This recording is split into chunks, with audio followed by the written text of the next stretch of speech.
Assalamualaikum warahmatullahi wabarakatuh.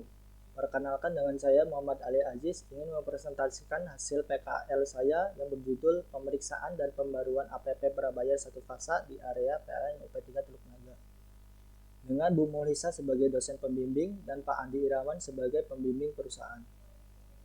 Lalu ada 3 pokok pembahasan kali ini yaitu pendahuluan, hasil pelaksanaan PKL, dan kesimpulan. Pada bab pendahuluan ada latar belakang yaitu terdapat kenaikan kebutuhan energi listrik tiap tahunnya terutama di kelompok rumah tangga. Namun hal tersebut PLN justru mengalami energi losses atau rugi-rugi daya listrik di bagian jaringan distribusi tegangan rendah. Beberapa upaya telah PLN lakukan seperti diterapkannya P2TL atau penertiban pemakaian tenaga listrik di tahun 2000. Namun, hal tersebut masih belum cukup dalam menanggulangi permasalahan ini. Pada tahun 2008, sistem listrik prabayar dicanangkan oleh PLN dan akhirnya mulai diterapkan pada tahun 2010. Sistem listrik prabayar atau listrik pintar ini merupakan strategi alternatif PLN dalam mengurangi rugi-rugi daya listrik, di mana sistem tersebut yaitu membuat pelanggan membeli sejumlah pulsa listrik atau token terlebih dahulu sebelum pelanggan dapat menggunakan listrik PLN. Adapun tujuan dan kegunaan kegiatan PKL ini yaitu untuk mengetahui serta mengimplementasikan pemeriksaan dan pembaruan APP prabayar sesuai dengan standar operating procedure atau SOP. Lalu yang kedua yaitu mampu memecahkan permasalahan di lapangan, dan yang ketiga yaitu tujuan utama dari program ini adalah meningkatkan kepuasan pelanggan pada produk layanan PLN. Lalu tempat pelaksanaan di sekitar area PLN UP3 Teluk Naga, saya ditempatkan di divisi pelayanan penyambungan di perusahaan outsourcing PT Geraha Bara Lestari dengan rentang waktu 3 bulan. Dan berikut ini ada hasil pelaksanaan PKL.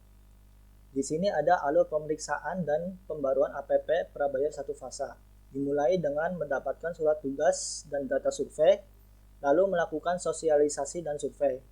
Sosialisasi di sini yaitu menunjukkan surat tugas dan memberikan informasi kepada pelanggan mengenai program pemeriksaan dan pembaruan APP prabayar satu fasa. Lalu kegiatan survei yaitu mencocokkan nomor APP dengan data survei yang ada. Apabila nomor APP tidak sesuai, maka petugas akan meminta data survei kembali. Lalu apabila nomor APP sesuai dengan data survei yang ada, dilanjutkan dengan proses pembaruan APP prabayar.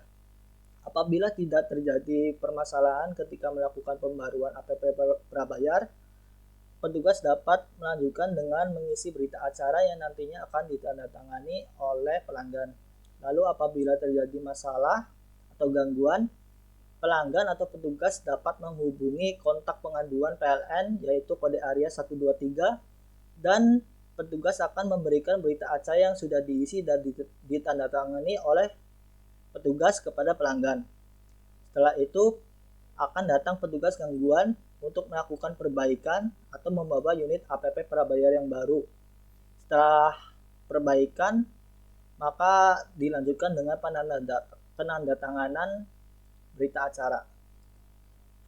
Adapun 3 tahapan pembaruan APP prabayar satu fasa ini yaitu pembongkaran, yang kedua pemasangan, dan yang ketiga pemrograman. Alat-alat yang diperlukan yaitu helm safety, sarung tangan berisolasi, sepatu safety, test pen, isolasi kabel, cutter, tang potong, obeng plus minus, tang kombinasi, linggis, dan palu. Adapun proses pembaruan APP prabayar yaitu sebelumnya perlu diketahui mengenai wiring pada terminal. Nah, wiring pada terminal ini line input berhubung dengan kabel JTR fasa. Lalu netral input terhubung dengan kabel netral JTR. Lalu line output terhubung dengan MCB yang terhubung ke PHB. Dan kabel netral output dan ground berhubung ke PHB. Nah, di sini terdapat base plate. Nah, pada base plate ini terdapat pengait dan 3 lubang pemakuan serta 2 baut pasang APP. Dan yang terakhir di sini ada dudukan MCB. Lalu lanjut ke tahap pembongkaran. Sebelum tahap pembongkaran digunakan APD terlebih dahulu, lalu men-trip off-kan MCB. Setelah MCB trip off, dilanjutkan dengan pelepasan segel penyambung. Nah, di sini tidak ada segel penyambung karena segel penyambungnya sudah korosi dan hilang. Nah, lalu setelah itu dilanjutkan dengan melepaskan penutup terminal dan melepaskan MCB dari dudukannya. Setelah itu lanjut ke bagian terminal, dilepaskan dulu line input kabel JTR. Nah, hal tersebut bertujuan agar APP tidak dalam keadaan bertegangan ketika proses pembongkaran. Setelah kabel line input ini lepas, dilanjutkan dengan mengisolasi bagian konduktor yang terbuka untuk menghindari adanya percikan api ketika terkena base plate atau sengatan listrik. Lalu setelah itu dilanjutkan dengan pencopotan netral input, lalu line output, netral output, dan ground. Setelah semua kabel terlepas, dilanjutkan dengan pelepasan APP dari base plate. Nah, setelah itu lepaskan base plate dari tembok menggunakan linggis di ketiga bagian. Nah, pembongkaran selesai, dilanjutkan ke tahap pemasangan. Nah, pada tahap pemasangan ini perlu diperhatikan bahwa ketika memasang base plate itu ketinggiannya tidak kurang dari 160 cm. Hal tersebut bertujuan agar APP dapat dengan mudah dilihat dan dijangkau. Selain itu terhindar dari bahaya banjir serta terjauh dari jangkauan anak-anak. Lalu setelah base plate terpasang, dilanjutkan dengan memasang APP. Lalu ke tahap wiring. Nah, pada tahap wiring ini dilakukan secara sebaliknya, yaitu dengan memasang ground terlebih dahulu, lalu netral output, dan lalu line output, lalu netral input JTR, dan line input kabel JTR fasa. Nah, setelah wiring ini selesai, dilakukan pengecekan terlebih dahulu untuk memastikan pemasangan kabel ini kencang dengan cara menarik. Nah, lalu setelah itu dilakukan pengetesan dengan cara mencolokkan test pen ke output MCB ini dan men-trip on-kan MCB. Setelah itu masukkan shortcode 01 ke APP. Apabila test pen menyala berarti wiring sudah benar.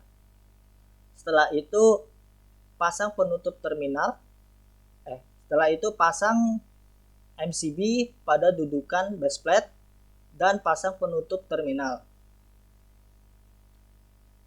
Nah, pasang penutup terminal dengan menyisakan lubang untuk segel penyambungan.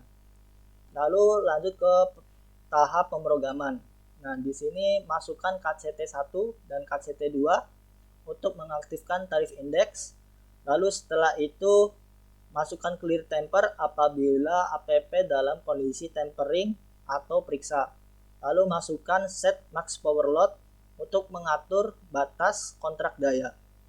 Setelah itu ada hal yang penting yang perlu diperhatikan, yaitu memasukkan clear credit. Nah, clear credit ini bertujuan untuk mengosongkan sisa KWH default, yaitu 5 KWH. Nah, tahap pemrograman sudah selesai, dilanjutkan dengan pemasangan segel penyambungan untuk menghindari upaya kejahatan listrik. Adapun di sini dokumentasi kegiatan, di sebelah kiri saya sedang melakukan survei dan di sebelah kanan saya sedang melakukan proses pembaruan. Nah, di sini ada contoh kasus yang saya temui di mana di bagian terminal ini terbakar karena pemasangan kabel yang tidak kencang. Lalu di sini ada backplate yang terbakar karena kabel fasa JTR berkontak dengan baseplate. Lalu di sini ada APP prabayar yang lama yang diganti dari tahun produksi 2009 hingga 2013 dan digantikan dengan APP prabayar yang baru tahun produksi 2021. Kelebihan app prabayar yang baru yaitu telah mengalami upgrade firmware dan sudah terdapat fitur keamanan. Nah, fitur keamanan ini apabila cover penutup LCD display ini dibuka, maka app meter tersebut akan mengalami error atau tidak bisa dipasang. Nah, lalu selain itu ada upgrade mengenai LCD display ini. Pada app prabayar yang sebelumnya LCD display tidak terlalu terlihat jelas, dan yang baru ini sudah lebih baik. Kesimpulan yang dapat diambil yaitu app prabayar lebih praktis, akurat, dan aman. Kenapa lebih praktis? Karena pelanggan dimudahkan dalam menggunakan listrik PLN secara online, yaitu membeli token melalui e-commerce. Nah, di sini akurat tuh karena pelanggan dapat memantau langsung penggunaan setiap harinya. Nah, di sini aman karena terdapat fitur keamanan pada app prabayar. Nah, di sini yaitu yang kedua yaitu mengurangi faktor human error. Nah, pada app prabayar tidak memerlukan pencatatan meter seperti di app pasca bayar. Lalu yang ketiga, app prabayar merupakan strategi alternatif PLN dalam mengurangi kerugian daya listrik.